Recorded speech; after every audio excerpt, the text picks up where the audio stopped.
Hey friends, and welcome back. If you're new here, my name is Morgan and you are on my homestead in Wyoming. Today we are going to be in the kitchen solving one of the issues I wish I was having a few months ago. A couple months ago, my chickens were not laying at all. We had 0 eggs, and now things have turned for the better and we are getting about 12 eggs a day. So we can only eat so many eggs. Our neighbors can only take so many eggs. We don't have that many neighbors out here. So I need to make sure that we are being good stewards of this food that our chickens are providing us and putting these eggs to good use. Now, fresh chicken eggs last a really long time, but I like to use them in different ways so that we can kind of preserve them up. So in the winter, when we don't have that many eggs, we have treats that I enjoy that do require eggs. So one of those treats is angel food cake. I absolutely love angel food cake, and it is one of those things that seems really fancy, but it's actually super, super easy to make. The only thing that you need that is a little bit unique is a angel food cake pan. So I will link mine down below. I just got this off of Amazon. They're super easy to come by, but this is one of those things where you only want to use it for angel food. You can't be mixing a lot of other things in here. You never want to get more oil on it or anything. You just want to leave this pan as it is. So baby your angel food cake pan, and you can easily make angel food cake and use up so many of your eggs. So without further ado, this is literally like 5 ingredients. It's going to take probably 10 minutes to whip together, a little bit of bake time, and that's it. So I'm going to go ahead and make the angel food cake, and let's get going. So by now, as many of you probably have caught on, I am not a very good measurer, but when it comes to baking, you have to measure and follow the recipe to a T. So there's a lot of quicker steps or easy paths I could take to make this come together quicker, but when it comes to angel food cake and getting that fluffiness, you definitely don't want to skip on the instructions or the steps. So just make sure you're following those. So what I'm doing here is I have a half a cup of white sugar and 1 cup of cake flour. You do have to use cake flour instead of all-purpose flour. And the reason for that is cake flour has less gluten, so you will get a fluffier, lighter cake, which is kind of what angel food is. So here's kind of just what I'm using: Swan's Down cake flour. It works perfect. It's super cheap. You just get it at like Walmart. So here I have our flour, 1 cup, and our half a cup of sugar. I am going to, and this is one of those steps that I'm saying you could definitely make this go quicker, but you don't want to skip these steps. So I am going to sift the flour and sugar.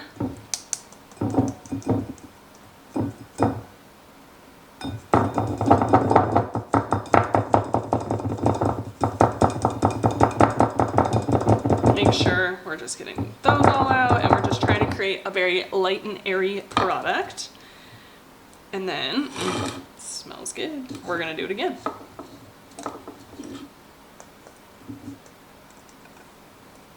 You know what? Let's do it this way and I won't make a mess. And it also helps really combine the flour and the sugar well so that they're well mixed and light and airy.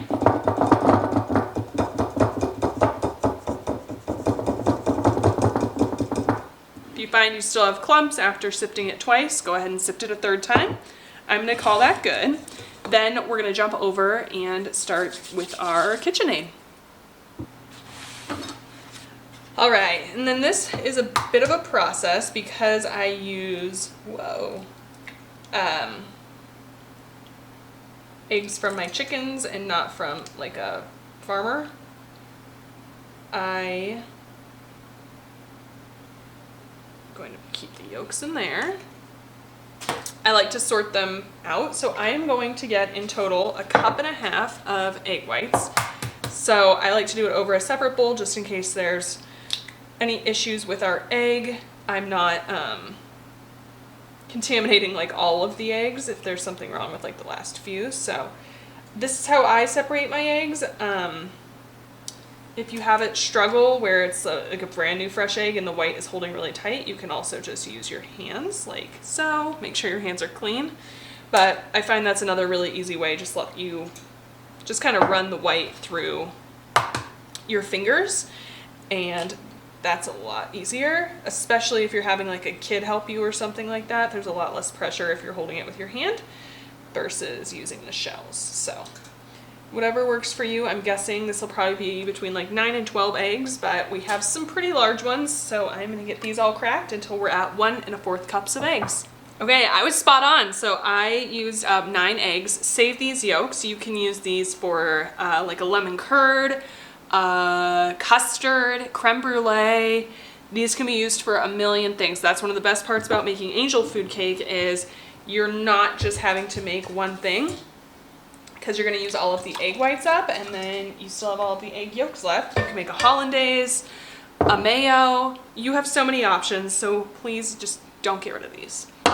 So what I'm going to do next is whip together our eggs. I was right, that was 9 eggs in here, just their whites. So I now need 1 1/4 teaspoons of cream of tartar.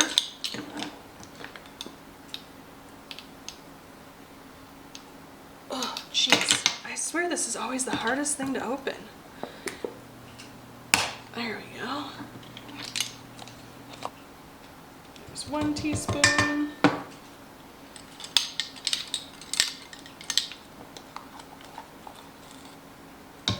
There's our 4th. And then the same 1 1/4 teaspoons of vanilla. I'm just gonna eyeball that. I know. I shouldn't do that when I'm baking, but do as I say, not as I do. We're gonna whip this together on pretty high speed until it starts to form a peaks. It's gonna look kind of like a meringue. I was just laughing at myself. I'm such a creature of habit. I put the paddle attachment on. We're trying to whip eggs, so we're gonna go with the whisk attachment.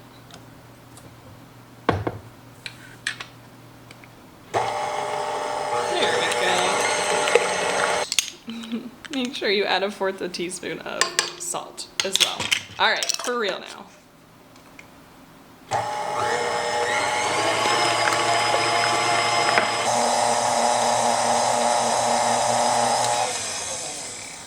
Okay, so you just want to whip that until you get some soft peaks. So you can see we just have some soft peaks down there. And then we need to add in 1 more cup of sugar, but we want to do it very gradually. So I'm going to add in about 2 tablespoons at a time. And then we're going to keep whipping it until we get stiff peaks and all the sugar is incorporated.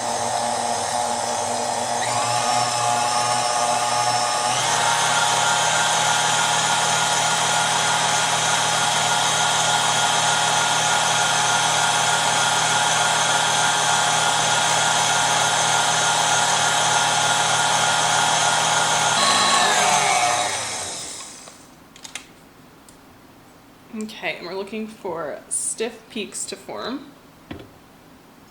So we're getting pretty darn close. You can see the peaks over here. When I put this down and lift it up, we're getting some pretty stiff peaks. Okay, so since I have my stiff peaks, I'm gonna take this off, and you can see that stiff peak that's forming and the peak that's forming off my spatula.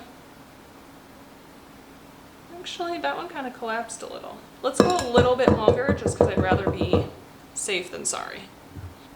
Okay, so I now have stiff peaks, and I can see here and in the bowl when I pull it, I have a stiff peak.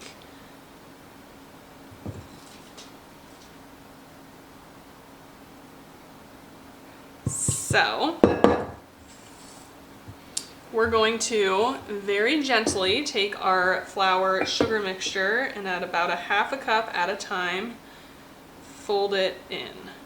Remember, everything is like light and airy, so we just want to be light and airy when folding this in.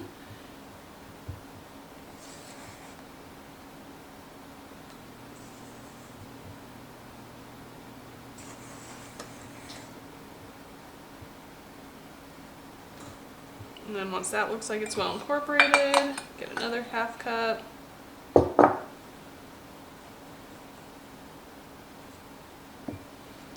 Fold that in and just repeat the process until everything is combined.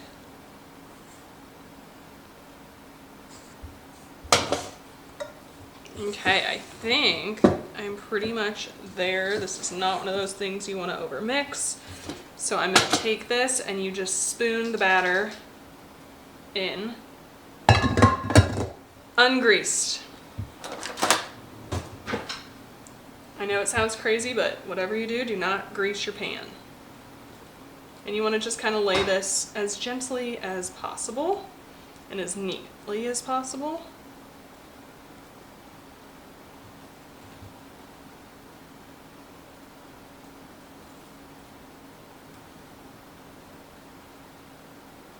I don't know if the camera's picking this up, but because my shirt is so fluorescent, it's bouncing off of the angel food batter.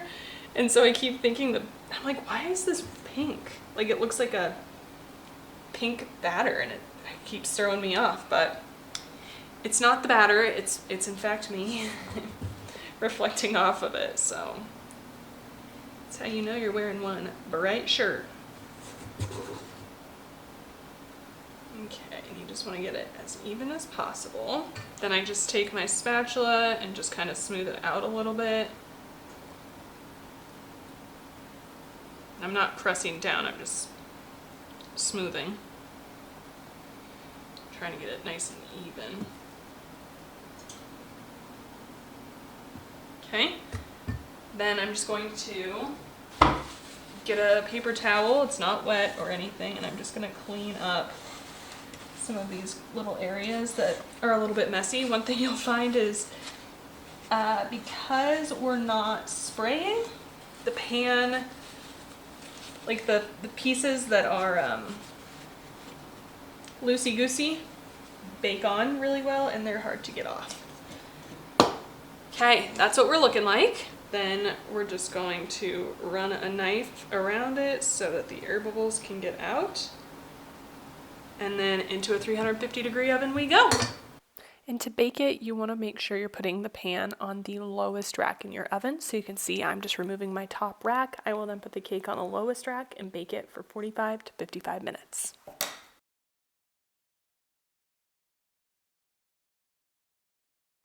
So at this point, the cake was done. So you're just going to take it out and immediately flip it upside down. Don't cut it, don't touch it in any way, just flip it upside down, and you're going to leave it there for 1 hour or until it is completely cooled down. Okay, so this is pretty much completely cool. It's been cooling for like an hour. So what you do is then just take like a knife or something like this and run it along the outside.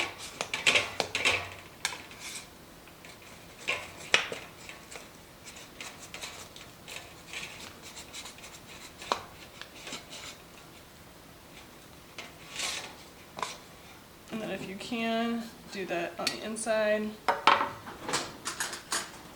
going to use a smaller knife for that.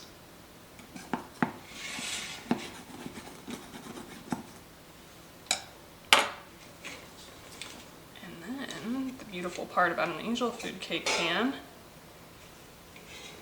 is you just lift it out.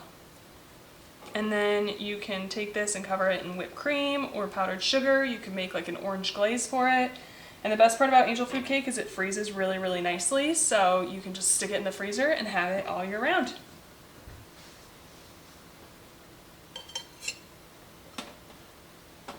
Just like that. And then we serve ours with some fresh strawberries on top. Sam's gonna do the honors of the first one. All right, friends, so here we have it. that is it for today's video. Great way to use up eggs, and make sure you don't let those yolks go to a waste. Thank you guys so much for joining me today. If you liked today's video, please give it a like and subscribe so you don't miss any more cooking videos or days on our homestead. Thank you all for spending your time out of your day to come hang out with me, and I will catch you on the next one. Bye, friend.